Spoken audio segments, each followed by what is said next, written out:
everyone, and welcome to another video. For now, I think we are going to be drawing a bit of fan art of Tighnari from Genshin Impact. I will be chatting with you about the game and how I created this piece while drawing. Hope you liked. I enjoyed drawing him so much that it took me like 6 hours to finish it. I am using 50 by 50 size canvas.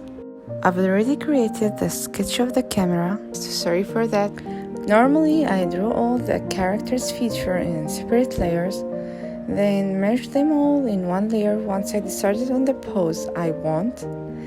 Then I add new layer beneath the sketch layer to start adding the base color. For the reference, I'm only using the original photo for Tighnari from Genshin Impact official website. I normally prefer to use the original design as my main reference, so my fan art will be something similar to the original character. For the base color, I prefer using the hard brush. I think Tighnari is so cute that I really wanted him in my team, but I think I will be waiting to pull for Seno instead. I hope I'm not regretting skip Tighnari's banner because he is so cute and his design is so beautiful. Anyway, let's focus on drawing.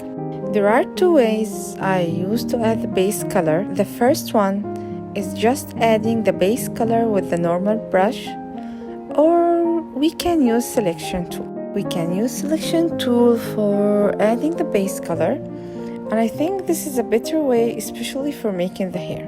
Selection tool is very useful tool and easy to use once you get used to it.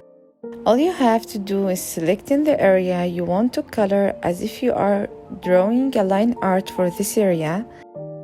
And if you made a mistake while selecting the area, you don't have to select it from the beginning.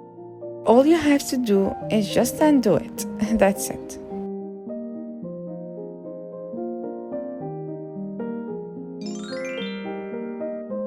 I added all the base color. As you can see, they are in separated layers.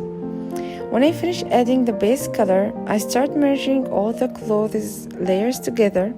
I found it easier to use one layer for the clothes and focusing on the lights and shades as a whole. So this is the hair, the eyes, the clothes, and the ears. Anyway, I'll start rendering with the hair. I add a new layer above the hair's base color layer to add the highlights and shades. I prefer to start adding highlights for this.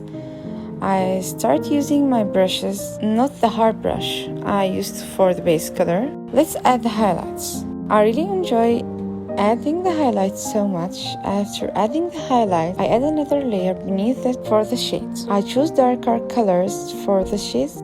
Be careful never to use black to add the shade. Any darker color is fine, but don't use the black color. After finishing adding the shades, I use the smudge tool. I change the brush in smudge tool to the same brush I'm using for rendering, and I started using it just in one direction, and I do the same with the lights tool. I continue doing this step several times till I get satisfied with the drawing. Here we are.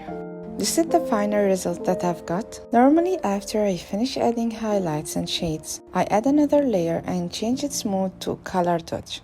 This step is very important to make the drawing more appealing. I choose the color that I want and start coloring. It makes it more brighter. I don't know guys if you are using color dodge or not, but I really like it so much and I'm adding it to all my drawings. I prefer to use a brighter color and I am focused only on the highlights to make it brighter. If you never used color dodge layer before, give it a try and tell me in the comments about your experience. Now it's time for clothes.